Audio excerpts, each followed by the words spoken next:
prepared messenger is much more important than a prepared message. I don't script out any messages because I feel like if I script it out, I'm not allowing God to be able to talk to me and be able to talk to the people. I think for me, like even at the event, right? When I'm at the event, I want to be able to look in the audience. Doesn't matter if there's 50 people, 100 people, 200 people, it doesn't matter. I want to be able to look in the audience, and as I'm teaching, I want to be able to look at people, and I want to be able to talk to my people. So if I'm teaching on a concept and I see you, I want to be able to talk to you. Michaelene, this is what you need to do. Okay? If I see Gwen, I want to be like, Gwen, this right here is what you need to do. If I see Mary, I want to be like, Mary, this part right here, this is what I need you to do. Or Mary, you remember when you did this? Or Michaelene, remember when we used to do that? And the only way you can do that is if you are prepared in what you know you want to convey to people.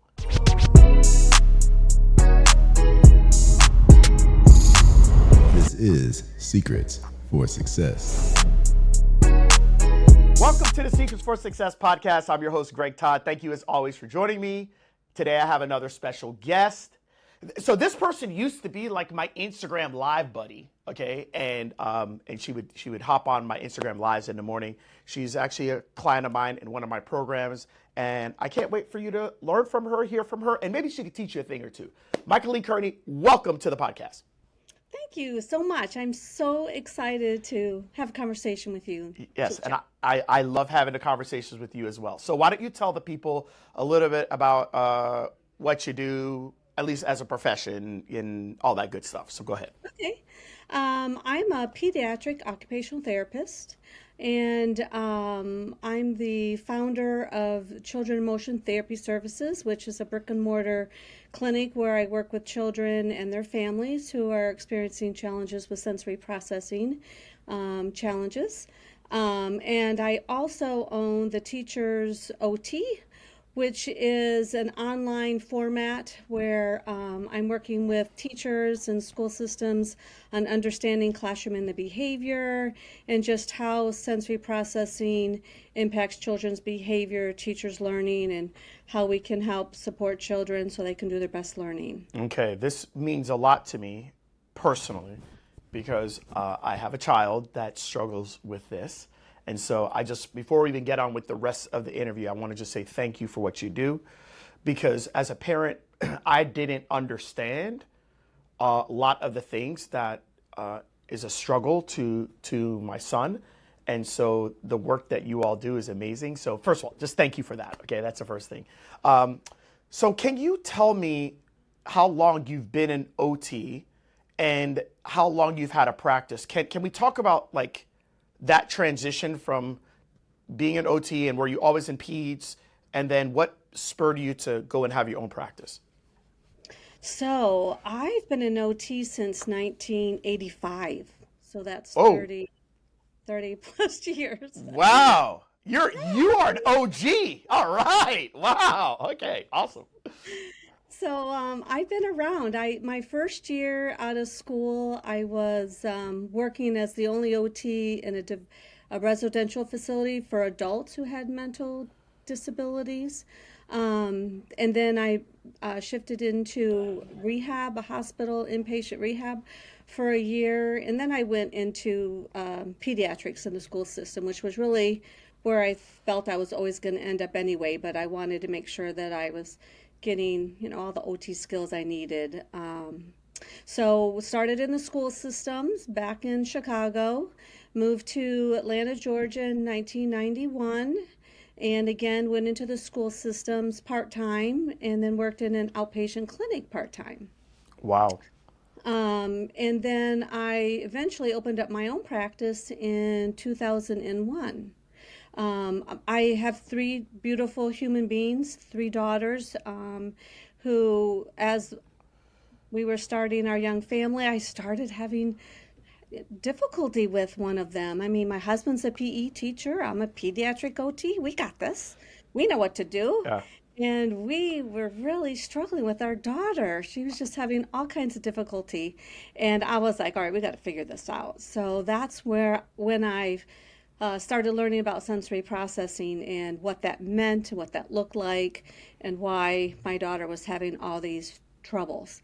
And then I started thinking, oh, well, I think some of the children that I work with might have sensory processing challenges.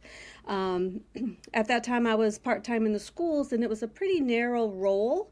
And so there wasn't a lot of room for really investigating what was going on from a sensory processing standpoint. So after many conversations with my husband, we decided that the best thing would be is for me to go out on my own, start my own practice so that I could really focus and really help these families. It made a big difference for my husband and I understanding what sensory processing meant and looked like and why it was so difficult for my daughter. And once we started applying what I was learning, it really made a big difference. So I really wanted to help those families and those children with that. So in 2001, we started the Children in Motion practice.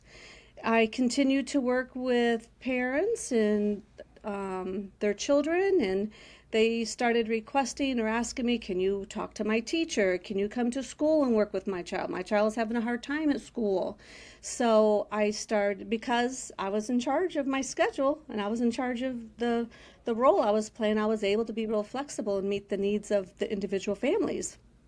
So I started going into the schools and working with teachers, building relationships with administration, and I really enjoyed getting back into the schools. This time I had a lot more control and had some just great teachers that I was working with who really taught me a lot along the way. The problem is that I only had so many hours, and I could only see so many kids. I could only go to so many schools because that took time, driving there, seeing the child, driving back. And teachers aren't always accessible because they're busy teaching. So Right. they were mostly available when I was in the clinic treating the kids. And when I was available, they were in the classrooms teaching. So over the years, I would create handouts and I would do in-services and workshops for them. But again, I could only do so many of those. And I really felt like I have a problem. I only have so much time. I can only do so much. Yeah. Yeah, I Right? hear that all the time. Yep, I'm sure at some point I come into the picture. Right. Yeah. Right.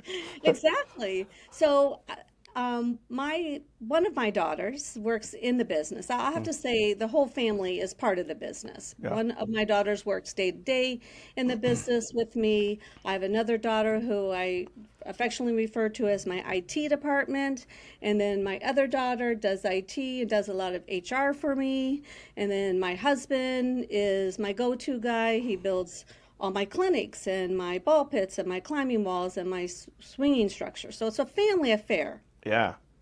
But my daughter, who works with me in the business, and I were sitting down, and she's really good at big picture. I've got my head down, treating the kids, day-to-day stuff, and she's much better with the big picture. And she's like, all right, Mama, we need some help. We need to find a coach. I don't know what else to do to help figure out the time, because really the problem was time. Like, I only have so much time. It's just me. I can only make so much money, so that limits what I can do as far as hiring people, like in my mind, right? So I'm like, all right. So I found a coach in the local area. It was right around COVID. That just didn't work out. So I found Mr. Greg on the internet, and I kind of like stalked you, right? Most Checking did. this out, checking that out. I did appreciate your humor. I had found actually several coaches online, and they are so businesslike and talking about scaling and this and that, and it just was not speaking to me at all. But then, you show up and you're yelling at me, and you got a sense of I don't know. humor. I don't know any other way to Casual. be. Yeah. Like, okay, he's a PT. He's got to understand the business. He's not a salesperson, right? Yeah. So I start listening to you and following you and stalking you a little bit. And then lo and behold, you had this 5-day challenge. And I said, okay, I'm going to do this. So I did the challenge, and I'm like, I could see things. You're very transparent. You're very upfront about who you are and what you do and how it all works. And I'm like, yeah, he's going to pitch me. Nope, I'm not going to do anything. I'm just going to keep, I can't afford him. I'm not going to do anything. And then by the end of that, well, first of all, 2 days into the challenge, I'm signing up for the VIP, which I didn't think I needed, but then I wanted. Yeah. And did your 5 day, and then you presented the 168 vehicle, and I'm like, man, that's my ticket right there. That's going to help me, in sales terms, scale up. That's going to allow me to really be able to help more people, more teachers, more school systems. That's what I need to do. So then I hopped on the 168 train. Yeah. Well, there's so many things to unpack here. So I think the first thing is this. I calculated the numbers. You've been a therapist for 39 years. 39? Really? I must have started when I was 12. Yeah, no, apparently you did. So that's really cool. She became an OT at 10, which is really awesome.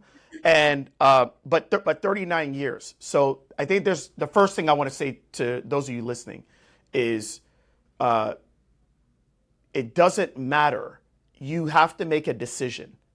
And you make a decision at any point in your career, whether that is right out of school, whether that is before you even start OT school or PT school, or that's at year 39 or year 38 or year 48. You make a decision on what it is that you want to do and what you realize are the issues that you're having within your career. So that's the first thing, okay? It's never too early and it's never too late, okay? That's point number one that I want to just share with everybody. Point number two, Michaelene gets into the business aspect of this in 2001, okay? And she gets into the business aspect of it because of a problem that she was actually dealing with. And I say that to you all because a lot of the things that like when I look at the businesses that I have right now, and I look at, okay, I have a consulting business, I have a physical therapy business, okay, I got a software business, okay, I've got the virtual staffing agency business, and then I have these rentals now, these rental companies. All right, I'm like, every single business I realize is exactly how Michaelene started her business. All the businesses that I have today are only a business because I actually had a problem in that area first. Are you guys hearing this? When you have a problem and you have a need and you solve that problem, that is usually, for those of you who are like, I'm trying to find my passion, I'm trying to find my thing. Listen, passion, those things change over time, okay? But right now, if you're like, oh my gosh, what could I do? It's a thing that you just solved a problem for yourself with. So if you look back at Michaelene's story of who she started helping people with in 2001, it's because she had that problem with her kid. She had that problem with her kid. And it's like, oh my gosh, like her husband, she's trying to figure this out. They think they know enough because he's a PE teacher. She's a pediatric OT. Okay, we can figure all this out. They couldn't figure it out. So they had to figure, okay, what do I need to do here or there? And then now they're able to create something from it. So that's the second thing. And then the third thing is this. Even if you figure out all this stuff, you still, if you do it in a traditional way, you're still going to run out of time. Mm-hmm. You're going to run out of time. And so when you run out of time, you have to understand that the way that you're currently doing it, if you work harder, it still won't work. You have to change the way that you're doing it. So I don't know, as I'm hearing this, I'm sure there are people right now, I'm going to ask you all, even though I can't see you as you're listening to the podcast, raise your hand if any part of Michaelene's story is your story, okay? And I guarantee you there is a part of it that is. And so, okay, so now that leads you to me, and now you're in my world, and now we're doing all this stuff together. Okay, so can you talk about, like, the journey of trying to not trade time for money, or the journey of like doing things different? And can we talk about the good, the bad, the ugly? Like, it's not easy to do. It's good on the flip side once everything is set up, but I don't know, just give the people some inspiration here. Yeah, so I joined the 168 Club, Mm-hmm. right? I'm like, okay, I'm ahead of the game because you talk a lot about you need to identify a problem. Do you have an audience? Can you fix the problem? I'm like, oh, I got it. I know exactly what the problem is. The teachers don't have access or they don't have access to information, they don't have time, and they don't have a lot of resources. Mm-hmm. And I can help them out. I can build a program, an online course for them to take. I'll keep it quick. I won't make it too long and too lengthy. And to give them some information, I'll give them examples so that they can kind of start picturing some of the kids in their classroom. I'll give them lots of tools, and it'll be good. I'm feeling like I'm in a good shape with this 160. I'm going to be able to pull this out quickly. But then there's so much that I didn't really think about, like who knows me, Mm-hmm. Yeah. right? I don't really have a presence on social media. I'm too busy teaching and I'm too busy treating the kids. And Yeah. although I had the problem, there was a lot of work to be done as far as building a presence and figuring out all the technical stuff of social media and Facebook Lives and Instagram and where is my audience. They're younger than me, so they're not always on Facebook. They're mostly on Instagram. I think that as far as teachers go, Right. do I target individual teachers? Do I target school systems? Those are all the questions, things I needed to think about. So I'm Yeah. doing this and I'm building this while I'm running my clinic, like me. It's my daughter and I. She's behind the scenes. I'm the one in the front teaching all the kiddos, and I'm doing it. I don't have very much time, so time was the challenge for me. I had to just push through and just make time at night, make time on the weekends. I was able to get to a point to hire another therapist part-time to help me. So that helped me a bit, but there's still a big learning curve. Yeah. And I'm still working on that. I mean, I've got the program and I decided, okay, I'm going to make this online program and that's going to be good and it can just sail on its own. But what I've realized with beta testing it, talking to teachers, is that I need to add a community component to it. Because yes, I can share this information, but what happens all the time in person is I share information and I talk to the teachers and like, okay, and then they come back and they're like, well, wait a minute, what about this or what about that? So I realized I need to create a community so that we can talk through these things and the information can be, it can be, it can work for them. It can Yeah. be available. They can see it. They can understand it. Right. So what else do I need to tell you? So the good is that there's lots of possibilities that's out there. I mean, I know it's going to work. The dirty part of it, the tough part of it is creating the time, creating the discipline to find the time and get it done. So, But so Michaelene, I got to tell you this. I'm currently doing a program right now. I'm talking a program that I'm teaching people on, and it's the first time that I've actually done it like this. I'm taking the info business, I'm taking group memberships, I'm taking multiple different business models, and I'm starting over from scratch. And I can tell you, I feel you, I resonate with you because I'm starting all my businesses from scratch. Like I'm, just got to figure out the audience, got to figure out this, got to figure out that, got to figure out this, and showing people like this is the process of how this is done. And everybody thinks that, I shouldn't say everybody, but most people think that okay, once I hit the ground running, it's just going to be smooth sailing. But it's a process to not only understand, how many years did it take you to really understand your audience? And that part you probably knew going into the program. Okay, that's great, that's wonderful. But that's not the only component, you guys. It's now getting people to be able to trust you, getting people to look at you as a go-to. It's one thing for people to see you as a go-to offline, at the school or at the clinic. It's another thing for that to translate to you being the go-to online, right? for you being able to be that for people, and all that takes time. Where are my people? Where do they communicate? Where do they converse? How do I talk to them? What do I say? Right? And all those things, it's a process. I mean, I'm just thinking about it. I've been doing consulting since 2009. That's when I started consulting. So I'm 15 years now into being a consultant.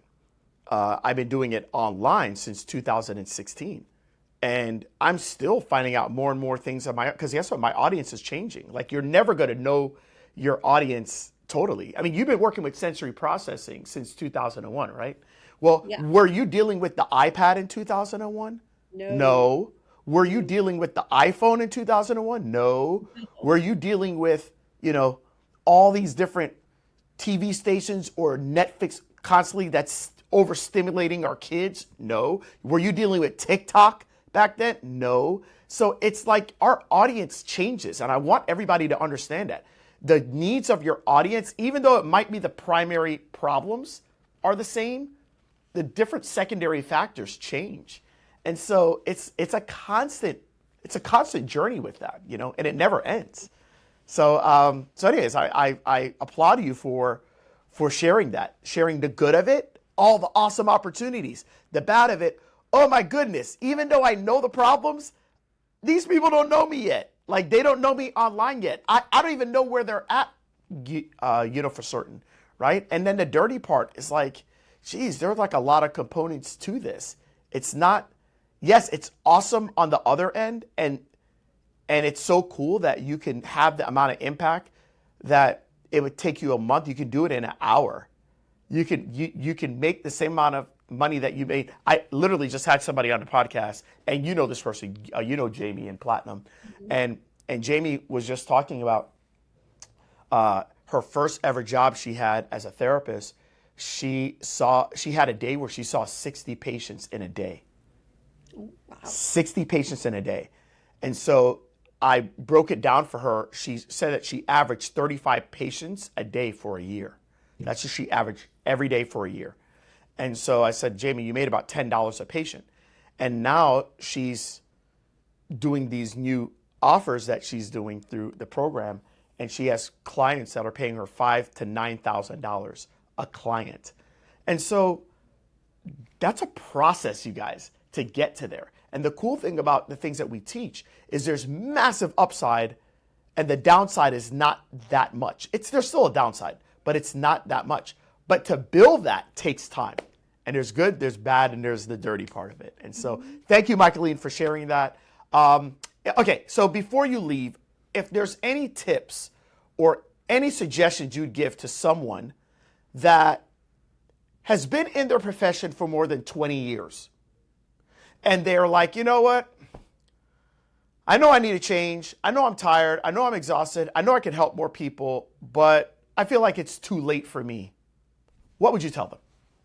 Yeah, I would say no, it's not. I have my husband and I have people around us who are always saying, who are retiring. Our friends are retiring, and they're like, when are you guys retiring? And we're like, we're not. We have projects. We have things to do. We're not done. And so I don't think it's too late. And I grew up, I started my career without the internet, without cell phones. And so I've been around for a while, but you're just never too old to learn. The things I've learned this past year with you, Greg, in the Platinum program are just crazy. The concepts I know, scaling up and all this stuff about Instagram and how to edit a short reel and a story and, all this. You can learn it, and you need to. You have to keep evolving, and you need to unwrap your preconceived ideas of what it is your job is or the way you present things. And you just have to constantly, which you can, which you should, we need to. You just need to constantly be learning and evolving and finding new and different ways to do what you know and to use the knowledge you have to help people out. So. Well, I'll tell you right now, you are an inspiration. I love the fact that you don't settle. I've always said this. Well, actually, I haven't always said this. I've said this since 2020, but it looks like you figured this out a long time ago. In 2020, I actually, when everything got shut down, it was the first time that I met with my financial advisors. I mean, I've had them, but I've never like sat down and really talked about my future. And they're like, you could retire. And I was like, wow, okay. And I always thought retirement was the end goal until I actually took a break. And the break wasn't bad, but the idea of retirement just absolutely makes me nauseous. I realized after having that time off, I felt the least alive. I felt the least inspired. And I realized that like, I just want to grow and I want to evolve and I want to help people and I want to live a good life too and have fun. But I actually find helping people fun. I just want to do it in a way that I want to do it. And I want to live my life by design. And life by design to me involves helping people. And so I'm inspired by you. I really am. I'm inspired by you continuing to push and grow and say, hey, listen, I can learn anything. And that's what you do. So anyways, why don't you tell the people where they can find you online since you are online now? All right. Yes. So you can find me online. Let's see. I should be prepared for this. Hold on. Okay. So I'm at theteachersot.com. And there we have all kinds of resources for teachers, plenty of free stuff. And then we also have the online course. And then there's childreninmotion.com, which is where my brick and mortar is. We have an Instagram account, which is Children in Motion. We have Facebook account, which is Moving for Success. So we're there. Come find us. Awesome. Awesome. Well, I'm proud of you. I'm proud of all the growth and I'm proud of what is to come. So Michaelene, thank you for being on the podcast. Thank you, Greg. Okay. Cut. Great job. Fantastic. There you go. Now you just got to get on all other podcasts. I know that's really, that's what I need to do is I need to put myself out there like this. I mean, this was reckless. It's like I don't have a script. I haven't thought of you don't need a script. That's the thing. Right. You guys, it's also just it's like you don't need that. You just need to what's helpful is just having a bit of a framework, right? Mm-hmm. And like I know what my framework is. Like, okay, this is what I do. This is how I help people. But I don't have anything that's a script. And don't you appreciate that, right? Like, yes. Do you want to see me scripted? No, I don't. And that's the appeal. You're casual, you're approachable, and your sense of humor. Those are all the things that really grabbed me when I found you online. You know what I want you to think about? Write this down. Okay. Okay? A prepared messenger is much more important than a prepared message. Okay? A prepared messenger is much more important than a prepared message. I don't script out any messages because I feel like if I script it out, I'm not allowing God to be able to talk to me and be able to talk to the people. I think for me, like even at the event, right? When I'm at the event, I want to be able to look in the audience. Doesn't matter if there's 50 people, 100 people, 200 people, it doesn't matter. I want to be able to look in the audience. And as I'm teaching, I want to be able to look at people and I want to be able to talk to my people. So if I'm teaching on a concept and I see you, I want to be able to talk to you. Michaelene, this is what you need to do. Okay? If I see Gwen, I want to be like, Gwen, this right here is what you need to do. If I see Mary, I want to be like, Mary, this part right here, this is what I need you to do. Or Mary, you remember when you did this? Or Michaelene, remember when we used to do that? And the only way you can do that is if you are prepared in what you know you want to convey to people. But it doesn't have to be scripted. So a prepared messenger is much more important than a prepared message. Got it. Okay? And you have prepared yourself. You have prepared yourself through your years of doing this. Like you didn't need to write down your story. All I said is, tell me your story, homegirl. And you just said, well, I started in 1985. I did this. I did this. I worked at this hospital, that hospital, that hospital, that hospital. Then one of my kids was acting up. I know what the hell to do. And this is like, you know your story. Nobody knows your story better than you. So you don't need anything to get you ready for any of this. You're so good at what you do already. Got it? Well, okay. yes, got it. There you go. So. There you go. That was easy.